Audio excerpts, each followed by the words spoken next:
As close to the law as you can get. Cops with Cameras is after the news at 10 now with Mark Austin and Mary Nightingale.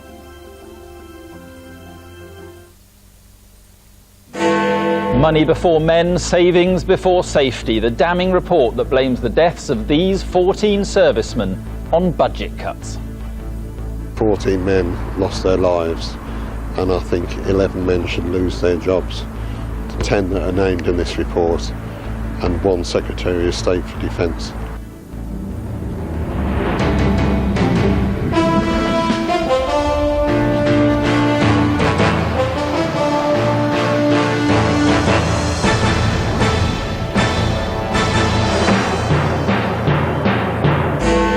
When a Nimrod crashed in Afghanistan, it was first thought to be a tragic accident. 3 years on, an inquiry has uncovered the catalogue of failings that led to what was a preventable disaster. Also on the programme, as postmen prepare for their second strike, News at 10 can reveal the secret Royal Mail plan to beat the walkouts.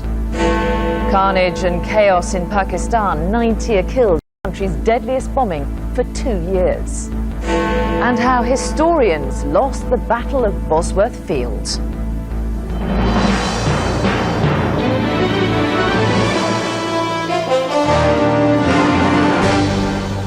Good evening. It was finally made crystal clear today. The lives of 14 British servicemen were lost because of a drive to save money.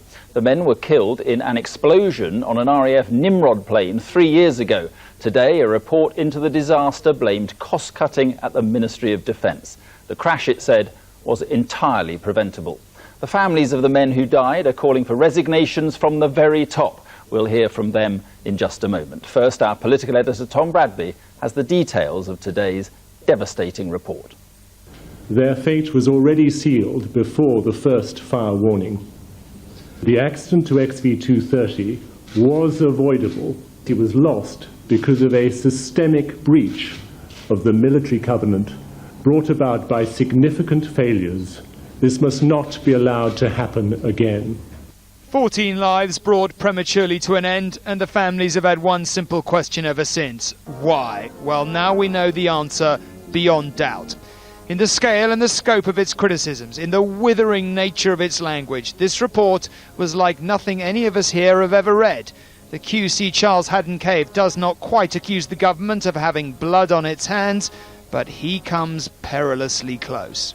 The Nimrod safety case was a lamentable job from start to finish.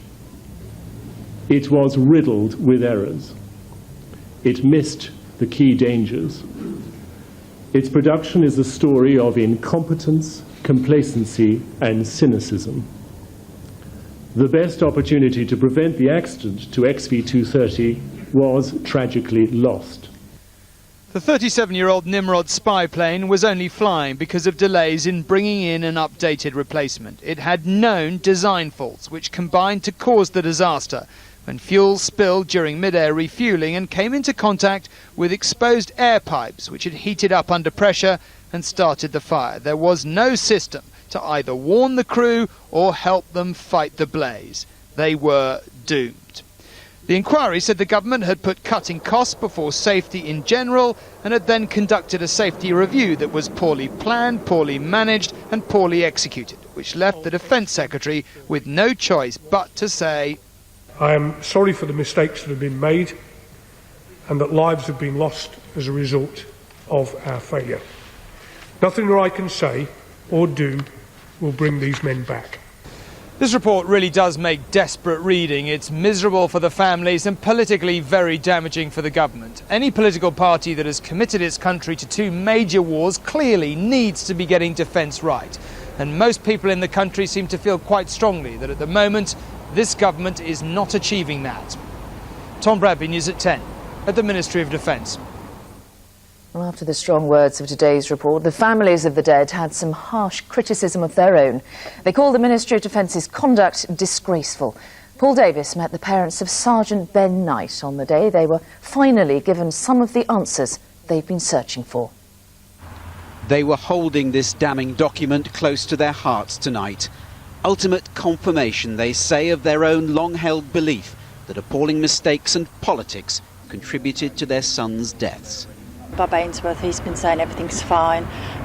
Well, now hopefully the country can see that everything wasn't fine, and that for the last 3 and a bit years the government have been lying and the MOD have been lying to us all.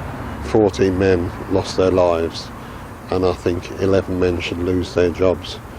10 that are named in this report, and 1 Secretary of State for Defence. Sergeant Ben Knight was one of the 14 to die as a result of the mistakes admitted today. The families of all 14 victims looked stunned as they left the legal offices where they'd been briefed on the harsh criticism contained in this review. Ben Knight's parents said the Defence Secretary's apology was not enough. Doesn't bring the lads back, does it? Doesn't bring them back. Sorry. Graham Knight was so incensed he later walked out of a meeting with Armed Forces Minister Bill Rammell. I said, I'm sorry, I haven't got any respect left, I'm going. I said, with respect, I said, I think I've heard enough, so I came out. Tonight, these parents are still demanding answers. Trish Knight told me she wants to meet those criticised in the report face to face. Have them in front of me and say, do you realise the devastation you've caused this family? They ought to be aware. With the findings of this inquiry appearing to support them, the families are now pressing ahead with their own legal action against the Ministry of Defence. Paul Davis, News at 10, Westminster. Hopes of averting further postal strikes disintegrated this evening, and a second wave of walkouts will begin in just a few hours' time. Today, News at 10 learned more details of the Royal Mail's sophisticated plans to deal with the strikes, a network of temporary depots and sorting offices being run by temporary workers. Our consumer editor Chris Choi is outside an official sorting office tonight. Chris.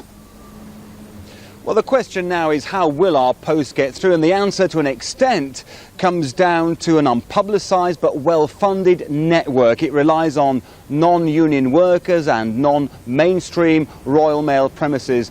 The organisation's not talking about it much, but tonight we certainly are.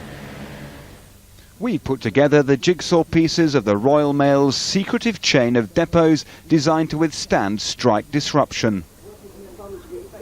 This huge warehouse in Kent is one of the new centres. At dawn, temp workers face protesters' claims of unfair strike breaking.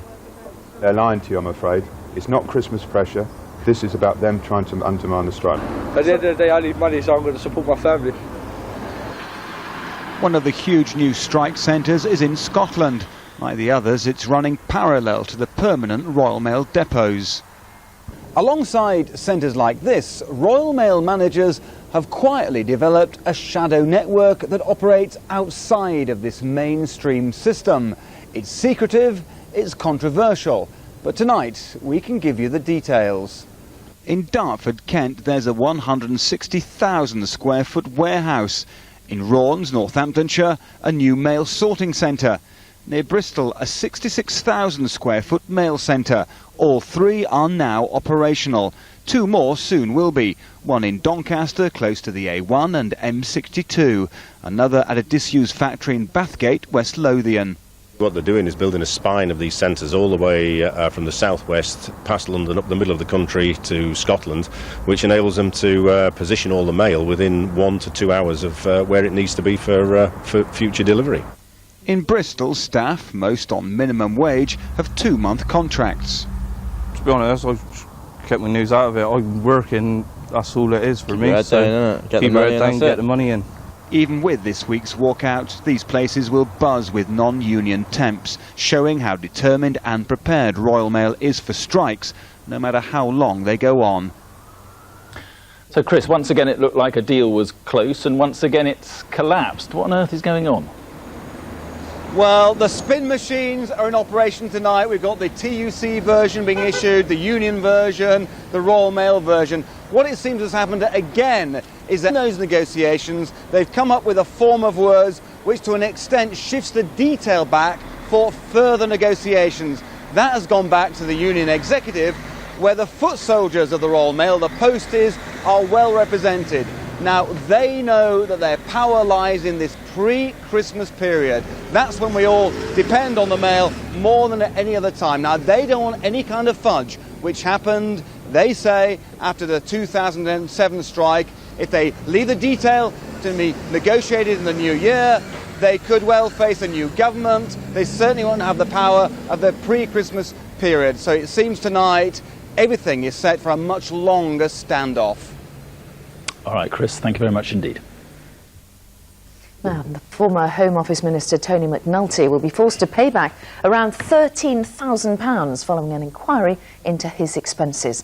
The Harrow MP was investigated for claiming the second home allowance for a property only 8 miles away from his main central London home. The nationalised bank Northern Rock is to be split in two. One half will look after people's savings and carry out new lending, while the other half will hold the majority of its existing loans. The decision, approved by the European Commission, means part of the bank could be sold off. A 32-year-old homeless man has appeared in court charged with the manslaughter of a 17-year-old girl. Peter Chapman allegedly met Ashley Hall on the internet. Her body was found in a field in County Durham on Monday. And the mother of 12, who fraudulently claimed more than £52,000 in benefits, has walked free from court. Marie-Louise Freeman claimed 9 of her children and a fictitious daughter were disabled in order to collect tax credits. The judge issued a 9-month suspended sentence after hearing of the family's struggles with money. 2 major terrorist attacks blamed on the Taliban have once again demonstrated their deadly influence in Pakistan and Afghanistan. In the Pakistani city of Peshawar, a massive car bomb killed 90 people as it exploded in a market popular with women and children. Across the border in Kabul, young men with suicide vests, guns and grenade launchers entered a high-security area, killing 6 foreign UN workers and 2 Afghans. And we'll have more on that in just a moment. But first, Neil Connery on the attack in Pakistan. His report contains pictures of the casualties, which some viewers may find distressing. In the remains of Peshawar's market, the carnage from Pakistan's deadliest attack this year. A car bomb tore through these narrow streets as they were packed with families shopping. My son died here, this man cries, as they search for survivors. Most of the victims were women and children, as the horrific scenes inside the city's hospital showed. Families desperately seeking treatment for some of the youngest victims of the blast. The power of the explosion clear to see at every turn. Yet again, the ability of the Pakistan government to protect its own people blown apart. For the 3rd time this month, Peshawar's streets are gripped by fear and terror. The attack came as the US Secretary of State arrived in Islamabad. Hillary Clinton determined to show America's support for Pakistan's offensive against Al-Qaeda and the Taliban close to the Afghan border. This fight is not Pakistan's alone. These extremists are committed to destroying that which is dear to us as much as they are committed to destroying that which is dear to you and to all people. But in Peshawar, they're counting the cost of that fight, wondering if it can be won. Neil Connery, News at 10.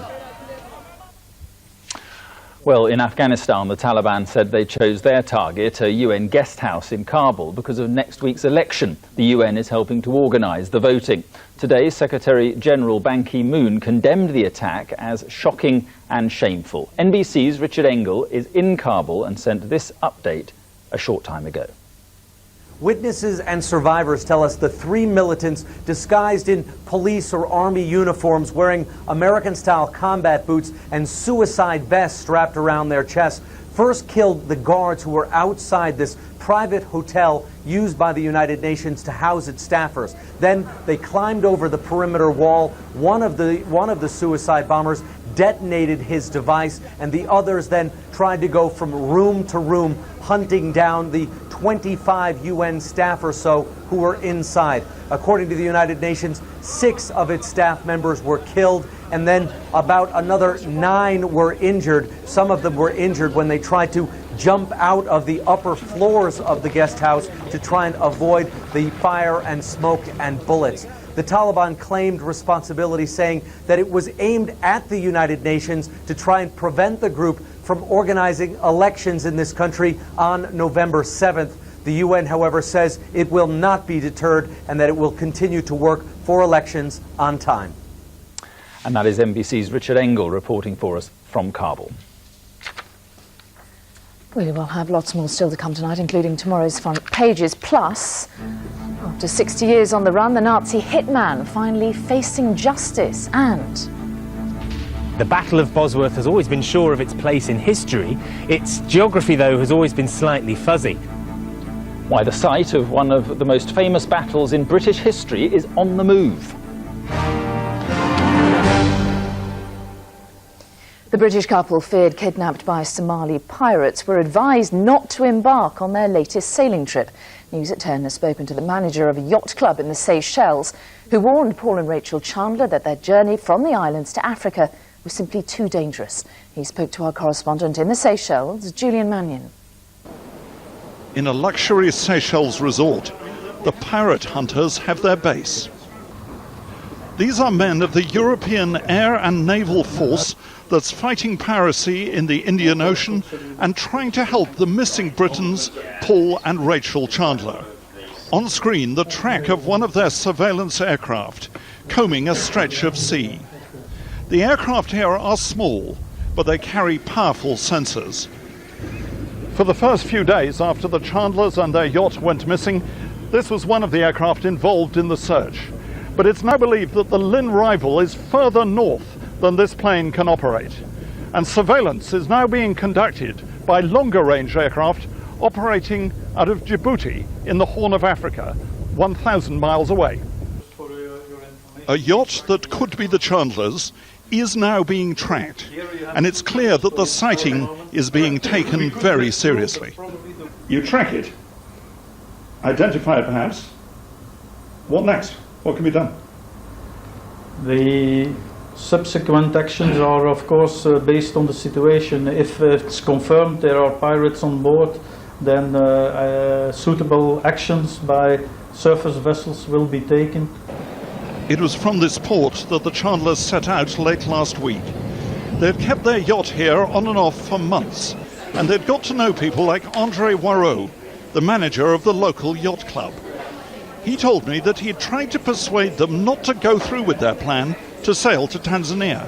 I told them about the pirate situation because I said it's not wise to go through Tanzania because there are pirates around. I said, well, we have to get there because it's a nice place, we have to see this place.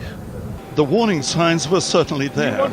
These are pirate boats seized by Seychelles Coast Guards. They're equipped with makeshift long-range fuel tanks and grappling hooks. But Paul and Rachel Chandler were living their dream.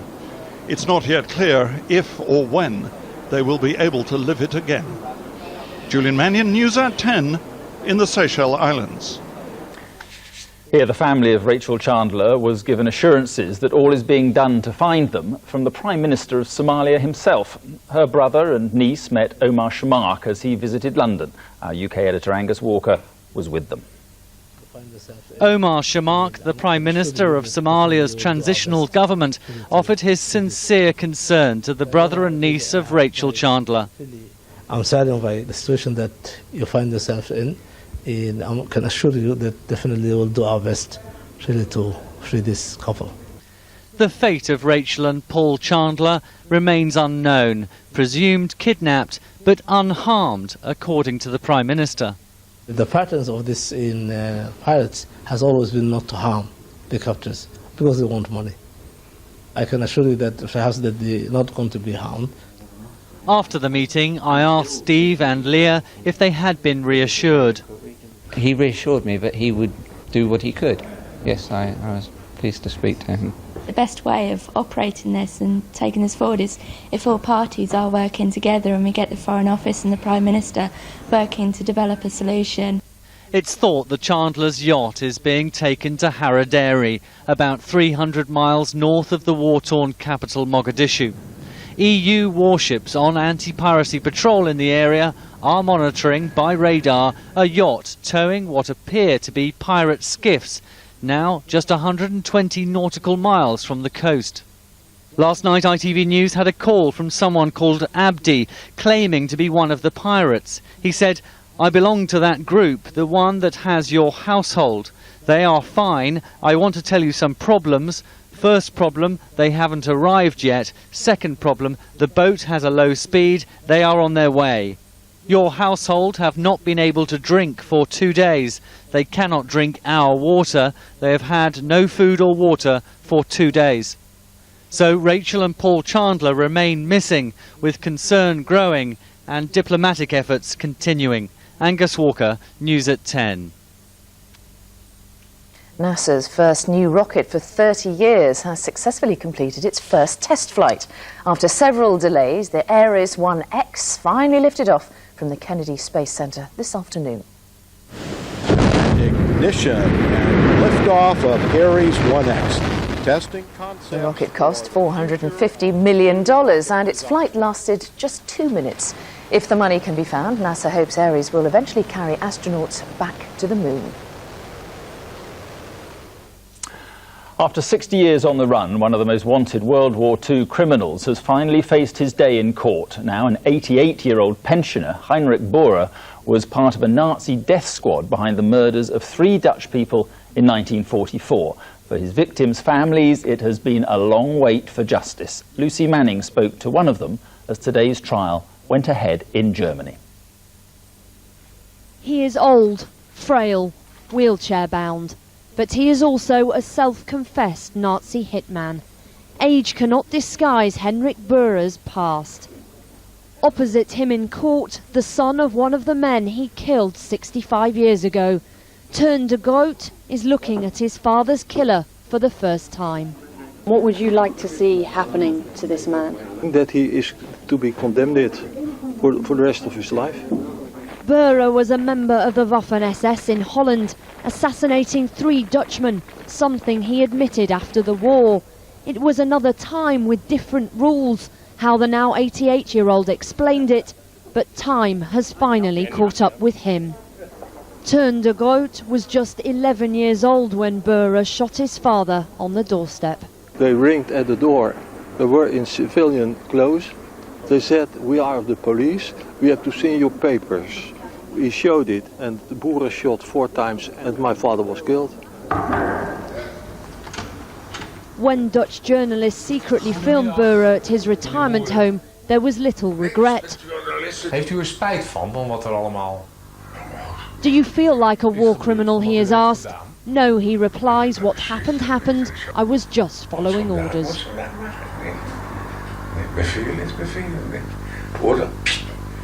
It is only now that Germany is making Heinrich Bohrer face up to his crimes. For years he evaded justice, escaping from a prisoner of war camp, and then Germany refused to extradite him to Holland. But it is here that he will have to answer for his Nazi past. Lots of people have been able to live their lives without being prosecuted, so I guess it's very good to remind the public in Germany and everywhere that this is a past which will never be past. And in court, anger at the presence of neo-Nazi sympathisers. I think he's a hero. Why? He fought for my country. Bohrer was wheeled away, trying to stay out of sight. But for those who suffered, he can hide no more. Lucy Manning, News at 10, Aachen. Rescue workers in China have freed a young boy trapped for 5 hours in a foot-wide gap between 2 buildings. The boy had been leaning out of a 3rd-floor window at his home when he fell. Heavy machinery was used so the boy could be brought out to safety. Our headline tonight is the damning report into the crash of an RAF Nimrod plane in Afghanistan. He blamed cost-cutting at the Ministry of Defence for the deaths of 14 servicemen. On tomorrow's front pages, The Guardian also leads on the Nimrod report. It says the Ministry of Defence and BAE Systems could be facing unprecedented legal action. The Independent says the men were betrayed by the MOD, and the Daily Mail reports that human eggs and sperm have been grown in a laboratory, paving the way for a cure for infertility. And finally, a flag proudly flying in a field in Leicestershire marks the site of a turning point in British history, the Battle of Bosworth Field, or so we thought, for around 500 years. But it turns out that the spot where Richard III was cut down by the armies of Henry Tudor is actually several miles away. Geraint Vincent has been to find out more.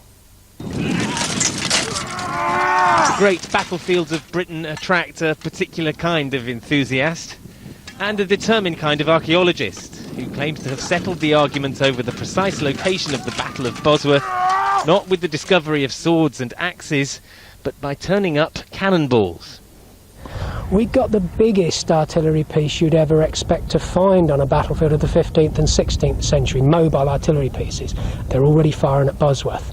We've got the full range of artillery you could expect to find present at Bosworth, and for the first time we've got the archaeological evidence that demonstrates they were here.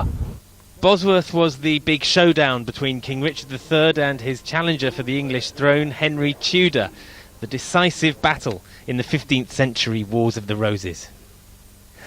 The end of the Middle Ages, the start of the Tudor dynasty, the birth of modern Britain. The Battle of Bosworth has always been sure of its place in history.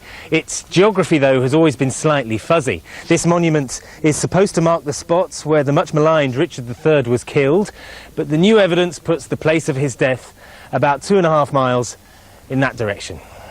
Captain Mortimer, you've been fighting in the wrong place, have you, or haven't you? Well, it's however you want to see it, really, I suppose. When you look at the expanse of land and take away all the modern identity that it's got now and imagine it as an open plain, okay, we would be fighting all in this expanse there. We've still got the high ground here as well, so we've still got the main hub of it all, if you like, being on Ambion Hill. So, yeah, well, I could be a skirmisher to the right flank. I'd be in the right place then, wouldn't I? 500 years on, perhaps geography doesn't matter anyway. History records that it ended badly for Richard, as demonstrated here. Geraint Vincent, News at 10, Leicestershire. And that is tonight's News at 10. Coming up, the weather, followed by the news in your area. But for now, from Mary and from me, good night. And thank you for watching. Good night.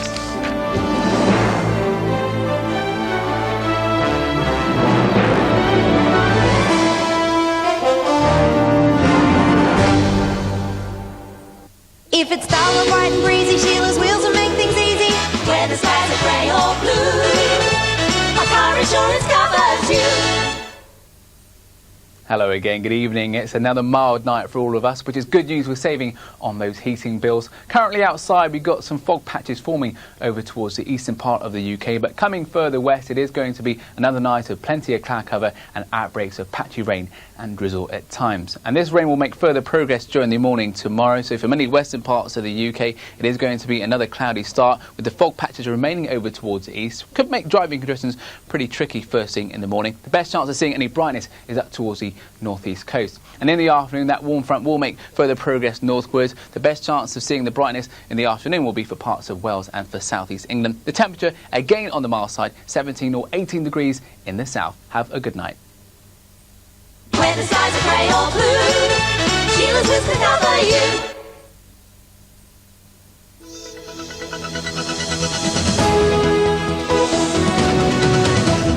In London tonight, It Serves You Right. A court hears how 2 alleged bullies taunted a teenager after forcing her to jump to her death. And boxing clever. Lennox Lewis tells young fighters in Hackney how the sport can make their lives a success. Good evening to you, I'm Ben Scotchbrook. They sprayed air freshener in her face, they punched and slapped her. The 19-year-old vicar's daughter then jumped from a window to her death. That was what a jury has been told in the trial of 2 teenagers accused of manslaughter. 19-year-old Rosmera Boxall died in Blackheath in May last year. Here's Ronke Phillips. The 3rd floor window from which Rosmera Boxall fell to her death. The teenager had been in a flat with the 2 girls who it's claimed were her tormentors. Oluwakemi Ajose, who at the time was 17, and a 13-year-old girl who can't be named for legal reasons. The property, a large Victorian house in Blackheath, which is now unoccupied, was being run at the time by Greenwich Social Services as a hostel to allow young people to live independently. The jury was told Rosemary had had air freshener sprayed in her face. They then viewed mobile phone pictures which showed Rosemary sitting on a bed while Ajose punched her, slapped the back of her head and abused her while the other girl egged her on. It's alleged Rosemary had turned to the girls and said, "Do you want me to jump?" The 13-year-old is then said to have answered yes. A short time later, the teenager plunged to her death. The girls ran downstairs and were joined by an adult worker who found the teenager on the ground. She'd suffered multiple injuries. It's claimed that as Rosie's crumpled body lay here on the ground, the younger of the two girls picked up her mobile phone, threw it back down again, and then said, "It serves you right." Prosecuting counsel Roger Smart told the jury that immediately before Rosie fell to her death, she'd been in fear of being physically abused. He said it was that fear which caused her to jump. The dead girl was adopted by Anglican vicar Simon Boxall and his wife Rachel in her native Brazil and came to live in London in 2005. Both girls deny manslaughter. Ronke Phillips, London Tonight, The Old Bailey. Some more headlines now, and a woman in her 70s has died after she was hit by a stolen car being chased by the police. The driver of the car drove off after this morning's crash near Crawley in West Sussex. The victim was airlifted to the Royal London Hospital in Whitechapel, but died this afternoon. She is the second person to die in a car accident involving West Sussex police in a week. West Ham footballer Callum Devonport has been charged with assaulting his sister at his mother's house in Bedford. He spent 6 days in intensive care after he himself was stabbed in the legs during the incident in August. He denies the charge. And an Asian community support officer who said an apartheid culture existed between black and white officers at Belgravia police station has lost his claim of racial discrimination. Asad Saeed had been dismissed for misconduct but was reinstated after an appeal. Next tonight, something of a mismatch. In the red corner, a number of would-be teenage boxers. In the blue corner, a former world heavyweight champion. Lennox Lewis showed just what a great sport he is today when he sparred with some youngsters in Hackney, as Piers Hopkirk reports. You want to develop a habit, and that same habit is supposed to bring you in the ring. He's a giant of the ring, a boxing colossus who's vanquished some of the fiercest fighters in history. Today, though, former heavyweight champion Lennox Lewis was mixing it with the flyweights, passing on his wisdom to some young hopefuls anxious to learn from a legend. Kids are the future, so I'm building minds to the future, and you know, hopefully one day there can be some Mike Tysons out there, some Lennox Lewises out there, some Obamas out there, presidents, doctors, anything they want to become, they can become. Just, realize there's a sacrifice, put in the work, find out how do I get there, and go do it. Some of the lads here today are supported by the charities Kids Company and Wooden Spoon. Many have faced hardships up to now, but it's hoped boxing will provide them with a focus. This project has been so enormously helpful to some young people who have been causing some problems in their own neighbourhoods. We think they're fabulous and they are changing their lives. And what do you hope they will get out of meeting a legend like Lennox? Oh, what a role model. What a way to say it's worth the work, it's worth the discipline, it's worth the physical difficulties.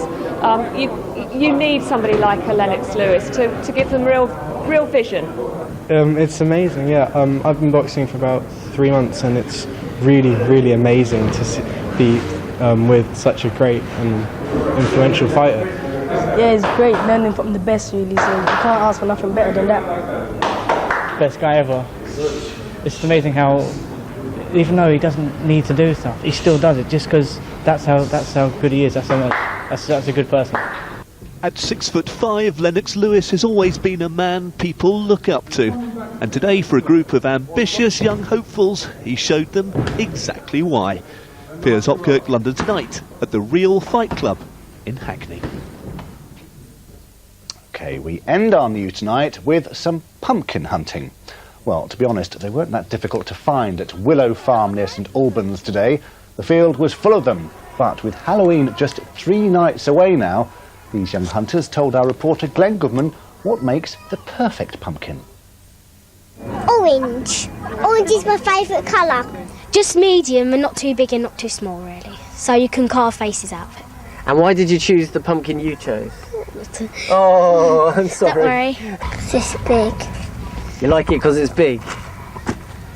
And why did you choose your pumpkin? Because I like little pumpkins raw.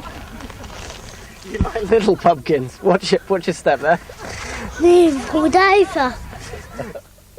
Right, it is time now for the weather with Robin.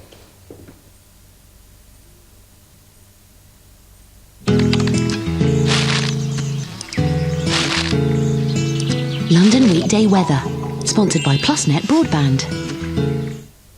Hello again. It's going to be staying mild over the next few days. The mornings will be cloudy, but there will be some bright spells as well. Overnight tonight it's going to be dry but fairly cloudy, very light winds, and also there'll be some fog patches forming, particularly up here to the north and northeast of the region, but a mild night for all of us. Temperatures typically in double figures. A slow and grey start to things tomorrow morning, lots of cloud around, but luckily come the afternoon that cloud's going to break up really quite nicely. Plenty of sunny intervals, but still a fair bit of cloud, light winds, and once again above average temperatures. Tomorrow's high being around 18 or 19 degrees. A very good night to you.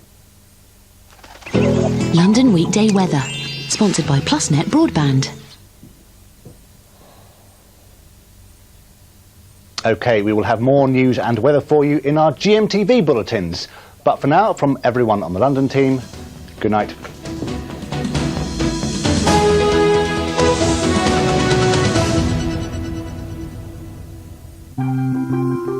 Smithy's determined to take control of a crime-ridden estate, and PC Stamps got some shocking news. The bill is tomorrow at 9 here on ITV1.